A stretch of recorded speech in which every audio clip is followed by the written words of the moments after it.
Hi friends, foods of ഇടുക്കിയുടെ ഒരു പുതിയ വീഡിയോയിലേക്ക് എല്ലാവർക്കും സ്വാഗതം. ഇന്ന് നമ്മൾ വന്നിരിക്കുന്നത് ആപ്പിൾ കേക്ക് റെസിപ്പി ആയിട്ടാണ്. അപ്പോൾ അതിൻ്റെ ഫസ്റ്റ് സ്റ്റെപ്പായിട്ട് നമുക്കൊരു ആപ്പിൾ എടുത്തിട്ടുണ്ട്. ഇതൊന്ന് തൊലി കളഞ്ഞെടുക്കാം. ഈ ആപ്പിൾ നമുക്കൊന്ന് ഗ്രേറ്റ് ചെയ്തെടുക്കാം. അങ്ങനെ ഗ്രേറ്റ് ചെയ്തെടുക്കുമ്പോൾ അതിൻ്റെ നടുവിലുള്ള കുരുവൊക്കെ ഒഴിവാക്കണം. ആപ്പിളിൻ്റെ നടുവിലുള്ള കുരുവോട് കൂടിയ ഭാഗം ഞാൻ ഇതുപോലെ ആ ഞെടുപ്പുമൊക്കെ കൂട്ടി അങ്ങ് മാറ്റി കളഞ്ഞിട്ടുണ്ട്. ആപ്പിൾ സ്കിന്നൊക്കെ കളഞ്ഞതിന് ശേഷം നന്നായിട്ട് കഴുകിയെടുക്കണം. അടുത്തതായിട്ട് ഒരു പാൻ ഞാൻ ചൂടാവാനായിട്ട് വെച്ചിട്ടുണ്ട്. അതിലേക്ക് ഈ ആപ്പിൾ ഇട്ട് കൊടുക്കുവാണ്. ഈ ആപ്പിൾ ഗ്രേറ്റ് ചെയ്തിട്ട് കുറേ സമയം കഴിഞ്ഞാൽ അതിൻ്റെ കളർ മാറിപ്പോവും. അതിലേക്കൊരു കപ്പ് പഞ്ചസാര കൂടി ചേർത്ത് കൊടുക്കുവാണ്. ഇനി ഇത് ഇളക്കി നന്നായിട്ടൊന്ന് വഴറ്റിയെടുക്കാം. നമ്മൾ ജാമൊക്കെ തയ്യാറാക്കുമ്പോൾ ചെയ്യുന്നത് പോലെ ഇതൊന്നും നല്ല പരുവായി കിട്ടും. അപ്പോൾ കുറച്ച് സമയം ഇങ്ങനെ മിക്സ് ചെയ്ത് കൊടുക്കാം. ഒരു മീഡിയം തീയിലിട്ടിട്ട് ഇളക്കി കൊടുക്കാം. ഇപ്പോൾ ഇതിൽ നന്നായിട്ട് തിള വന്നിട്ടുണ്ട്. ആ പഞ്ചസാരയൊക്കെ നന്നായിട്ട് ഉരുകിയിട്ടുണ്ട്. ഇതുപോലൊരു പരുവായിട്ടുണ്ട്. ഇത്രയും മതി. നമുക്കിതിൽ തീ അങ്ങ് ഓഫാക്കി കൊടുക്കാം. ഇനി ഈ ആപ്പിളും പഞ്ചസാരയും കൂടെ ചേർത്ത് ഈ കൂട്ട് തണുത്തതിന് ശേഷം മാത്രമാണ് നമ്മൾ കേക്കിലേക്ക് ചേർത്ത് കൊടുക്കേണ്ടത്. അപ്പോൾ ഇത് തണുക്കാനായിട്ട് നമുക്കൊന്ന് മാറ്റി വെക്കാം. അടുത്തതായിട്ട് ഒരു മിക്സിംഗ് ബൗൾ എടുത്തിട്ടുണ്ട്. ആ മിക്സിംഗ് ബൗളിലേക്ക് ഒരു അരിപ്പ് വെച്ച് കൊടുത്തിട്ടുണ്ട്. അതിലേക്ക് 1 കപ്പ് മൈദ ചേർത്ത് കൊടുക്കുവാണ്. ഇപ്പോൾ നിങ്ങൾക്ക് ഈ കേക്ക് ഗോതമ്പ് പൊടിയിലും തയ്യാറാക്കാം. നമ്മൾ സാധാരണ ചപ്പാത്തി ഉണ്ടാക്കാൻ എടുക്കുന്ന ആട്ടയിലും ഇത് തയ്യാറാക്കാം. ഞാനിപ്പോൾ മൈദയാണ് എടുത്തിരിക്കുന്നത്. അതിലേക്ക് ഞാൻ ചേർത്ത് കൊടുക്കുന്നത് 1 teaspoon baking powder, 1/2 teaspoon baking soda, ഒരു 2 പിഞ്ച് ഉപ്പ്.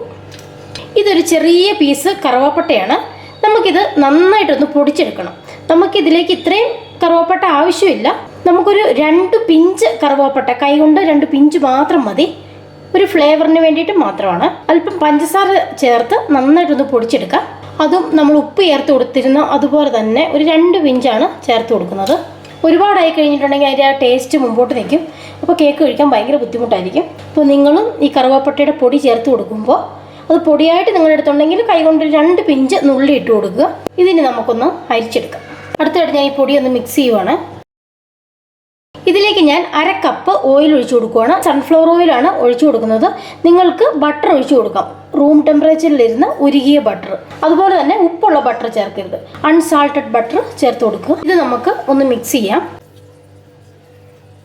അടുത്തായിട്ട് ഞാൻ ഇതിലേക്ക് 1/2 കപ്പ് പാൽ ഒഴിച്ചു കൊടുക്കുവാണ്. റൂം ടെമ്പറേച്ചറിലിരുന്ന പാലാണ് ഒഴിച്ചു കൊടുക്കേണ്ടത്.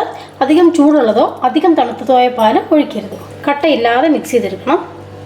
ഇത്രയും പാല് പോരാ, നമുക്കൊരല്പം പാൽ ഒഴിച്ചു കൊടുക്കാം. 1/4 കപ്പ് പാലാണ് ഒഴിച്ചു കൊടുത്തത്. ഇപ്പോൾ ടോട്ടൽ 3/4 കപ്പ് പാൽ നമ്മൾ ഒഴിച്ചു കൊടുത്തിട്ടുണ്ട്. അത്രയും ഒന്ന് മിക്സ് ചെയ്തതിന് ശേഷം നമ്മൾ തയ്യാറാക്കി വെച്ചിരിക്കുന്ന ആപ്പിൾ പഞ്ചസാര ചേർത്ത കൂട്ട് ഇതിലേക്ക് ഇട്ട് കൊടുക്കാം. ഇതുകൂടെ നമുക്ക് അങ്ങ് മിക്സ് ചെയ്തെടുക്കാം. നമ്മൾ മധുരം ചേർത്തിട്ടുണ്ടായിരുന്നു. ആ മധുരം മതിയെന്ന് തോന്നുന്നു. അല്ലെങ്കിൽ നിങ്ങൾക്ക് ഇനിയും പാകത്തിന് പഞ്ചസാര പൊടിച്ചത് ചേർത്ത് കൊടുക്കാം. അവസാനമായിട്ട് ഇതിലേക്ക് ചേർത്ത് കൊടുക്കാൻ പോകുന്നത് ഒരു 1 ടേബിൾ സ്പൂൺ ചെറുനാരങ്ങ നീരാണ്. ചെറുനാരങ്ങ നിങ്ങൾ എടുത്തില്ലെങ്കിൽ 1 ടേബിൾ സ്പൂൺ വിനാഗിരി വേണമെങ്കിൽ ഒഴിച്ചു കൊടുക്കാം. ഈ സമയത്ത് നിങ്ങൾ ഓവനിലാണ് തയ്യാറാക്കുന്നതെങ്കിൽ ഓവൻ പ്രീഹീറ്റ് ചെയ്യാൻ വെക്കണം. സ്റ്റൗവിലാണ് വെക്കുന്നതെങ്കിലും അത് തയ്യാറാക്കാനുള്ള പാത്രം ചൂടാവാൻ വെച്ചിട്ടുണ്ടാവണം. ഇതുപോലെയാണ് ഈ ബാറ്റർ ഇരിക്കുന്നത്. ഞാനിപ്പോൾ ഇതുപോലെ ഒരു കേക്ക് ടിൻ എടുത്തിട്ടുണ്ട്. അതിൽ കുറച്ച് ഓയിൽ തടവി കൊടുത്തിട്ടുണ്ട്. അതിലേക്കൊരു ബട്ടർ പേപ്പർ വെച്ച് കൊടുക്കുവാണ്. ഇതിലേക്ക് നമുക്ക് ബാറ്റർ ഒഴിച്ച് കൊടുക്കാം.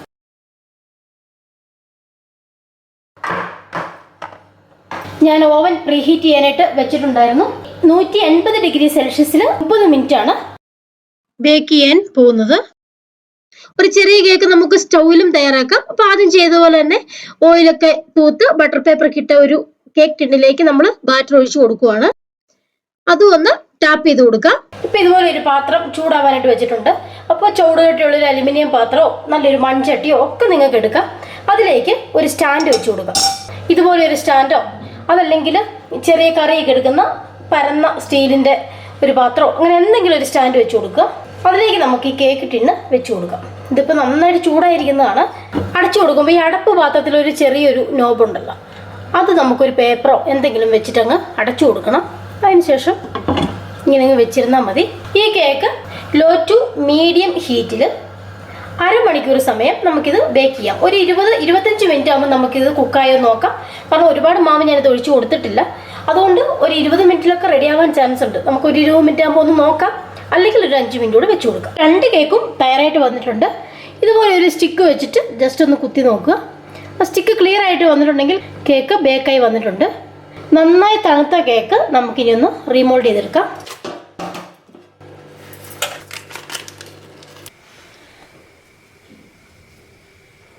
നല്ല സോഫ്റ്റ് ആയിട്ടുള്ള കേക്ക് തന്നെയാണ്. ഓവനിൽ വെച്ച കേക്ക് പോലെ തന്നെ സോഫ്റ്റാണ് നമ്മൾ സ്റ്റൗവിൽ വെച്ചുണ്ടാക്കിയ കേക്കും. ഈ കേക്ക് നമുക്കൊന്ന് കട്ട് ചെയ്ത് നോക്കാം.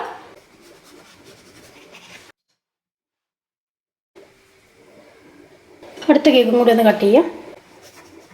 സ്റ്റൗവിലാണെങ്കിലും ഓവനിലാണെങ്കിലും നമുക്ക് ആപ്പിൾ കേക്ക് നല്ല പെർഫെക്റ്റ് ആയിട്ട് തയ്യാറാക്കിയെടുക്കാം. ഈ കേക്ക് റെസിപ്പി നിങ്ങൾക്ക് ഇഷ്ടമായെന്ന് കരുതുന്നു. ഇഷ്ടമായെങ്കിൽ ഒന്ന് ലൈക്ക് ചെയ്യുക, ഷെയർ ചെയ്യുക, ചാനലൊന്ന് സബ്സ്ക്രൈബ് ചെയ്യുക. മറ്റൊരു റെസിപ്പിയുമായിട്ട് അടുത്ത ദിവസം കാണാം. Take care, by.